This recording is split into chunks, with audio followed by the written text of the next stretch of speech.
ko alam kung alam ni Presidente Duterte o hindi ko alam kung alam niya o hindi. Pero, siyempre na, pag panahon ni Pinoy, congressman ako noon, kalaban ko siya. Again, kalaban ko ako kay Pinoy noon dahil sa korupsyon.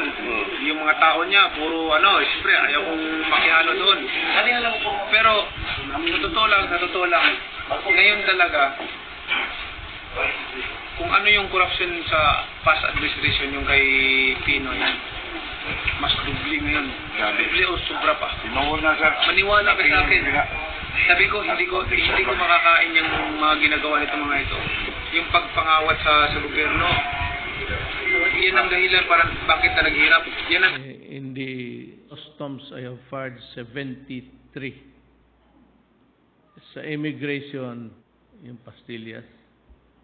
Those involved in the pastillas, 43 of them. Ang sakit doon, even those who are retirable, I dismiss them. Butang ina mo, papatayin kita.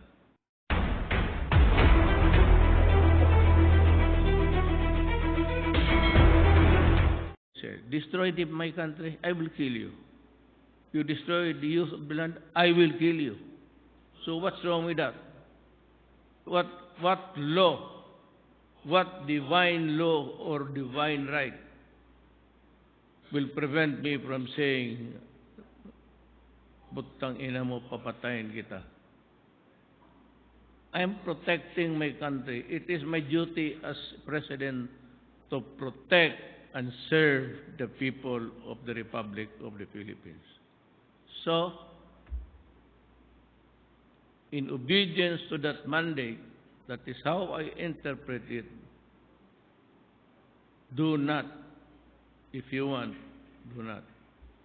But every day, you see in the PTV, thousands are arrested every day. And the shabu or marijuana that are seized or seizures made on that day, the report comes to me late at night. There are shabus, and they continue to number in billions until now. And the human rights are not even worried about how many children would still be destroyed and homes are, I said, rendered dysfunctional. This is the one-side story of people said 7,000 killed. Well, that was 5 years I started to declare war. But the other side is, how many policemen and soldiers did they lose? Plenty. Kaya niya sabihin na hindi lumalaban. That is why mainit talaga ako sa droga. Mainit ako sa droga. Nasabi ko, kung kaibigan kita, magkasala ka, huwag droga. Kasi pag droga, talagang papatayin kita. Baski kaibigan kita. Crime. Corruption. I only promise I will take care of criminality, drugs, corruption. And I will try to build an infrastructure in the city that those only that we can afford. Nandiyan naman lahat. Nakita naman. I have complied actually. The drug problem is a never-ending one. But if you want to see how it can destroy a country, just look at Mexico, Sinaloa. They are the ones who dictate who will run for governor in the local areas, who run for the mayor. It's narco-politics. Dito, how many mayors? How many mayors died who were into drugs? Alam ninyo. Because you were the ones ordered to arrest them. How many of them resisted arrest and died? Barangay captains. So it is a continuing one, and it is to our credit that there is an international and national coalition of Lingkod Bayan advocacy support groups and multipliers. You know, as a civilian, you are not different from a peace officer. When a crime is committed in your presence, in your presence, and you have the means to effect an arrest, do it and say that, you know, hey guy, you are doing an unlawful thing, and I'm going to make an arrest, a citizen's arrest, and bring you to the station. And that is the same rule for the police. Ang mistaken notion kasi ganito. When there is a criminal and there is the police or a citizen, especially if you have the arm, you can always challenge him. Come, you are arrested, you are being placed under arrest. Surrender. And if he has an arm and he starts to pull out it from his pocket, and you have also yours, even as a citizen, some are entitled to own and bring their guns out of their residences. Barilin ninyo. Because when you make an arrest, it presupposes that the criminal must surrender to the majesty of the law.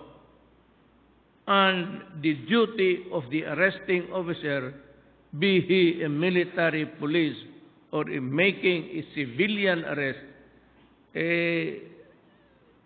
your duty is to overcome his resistance.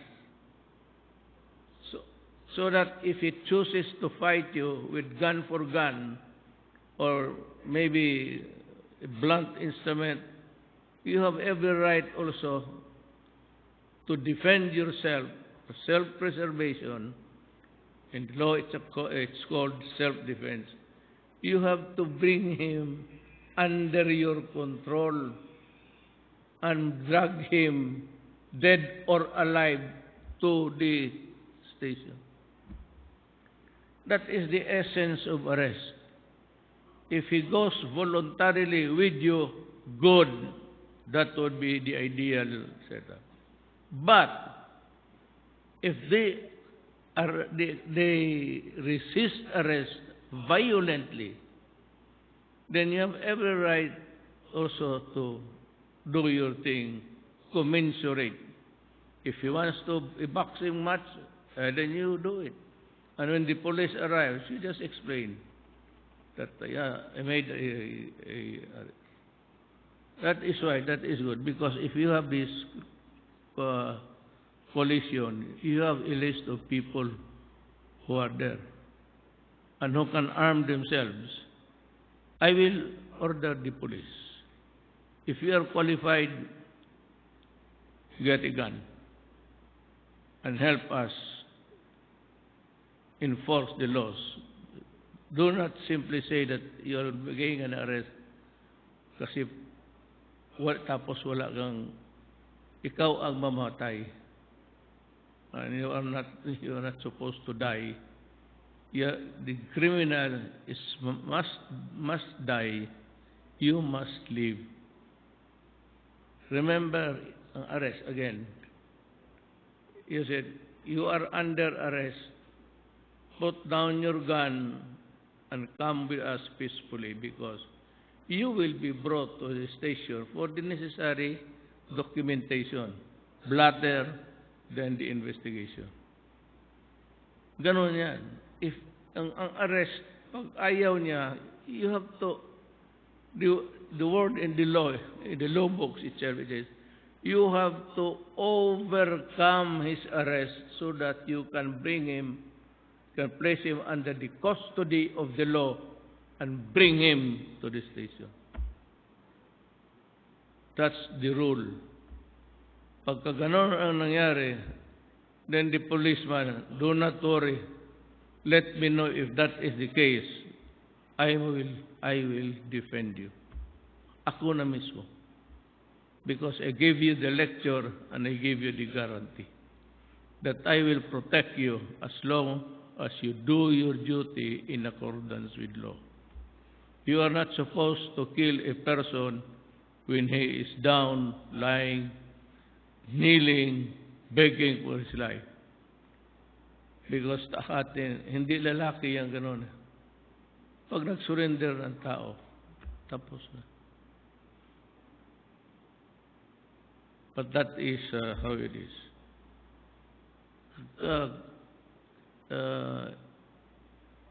Corruption, any office.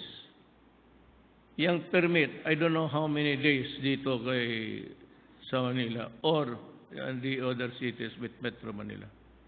Business permit. That's a big business also for corruption in government. In Davao, the business permit must be processed and released at least on that day. Or if the employee would ask for an allowance, time to process the whole documents, he may ask the mayor for another day. But if you sit on the documents or application or whatever, and you are there hanging onto the papers for more than 3 days, 5 days, it means that you are holding it on because you want to ask something. That is corruption. So, in any census, any regulatory requirement, pag magpunta ka ng pirma, ayaw mo pirma o matagal, sabihin mo sa akin, 888, name the director or whatever, a secretary. You name him and tell us the story in 5 sentences. Your application has not been acted, despite you have paid all your dues. Because I will call that, and if you want, I will call that officer of the government, and I will call you and meet you together. And if you feel like slapping the idiot, slap him twice or thrice. Ganon yan eh. Ganon ako. Ganon ang ginagawa ko. Pinapasampal ko. Putang ina niya. So that is the corruption. If it's a big one, you know, itong sa Maynila na Manila Bay na reclamation, thousands have applied. But because of the corruption that I have heard early last year, there's no more processing of papers for hininto ko. And it has cost the big companies lots of money lost for the project, delayed projects. But that's what I said. I told you, do not give money to the people in government. If I know that you have given him even a single centavo, I will throw your application to the waste basket. And I have done that, and I'm doing it every day. Para talagang magtino ito. And I have fired so many people. I do not, sometimes I read their names. But in the customs, I have fired 73. Sa immigration, yung wearing the black, when an incoming passengers, especially foreigner, could face your, ayan, corruption ng ano, yung, sabi nila yung candy, yung pastillas. Those involved in the pastillas, 43 of them. Ang sakit doon, even those who are retirable, I dismiss them. And I'm still continuing this. You just listen talk to the people every day, every Monday, and you would see and hear that I have this program, Talk to the People, and I've read the people that I have fired from the government.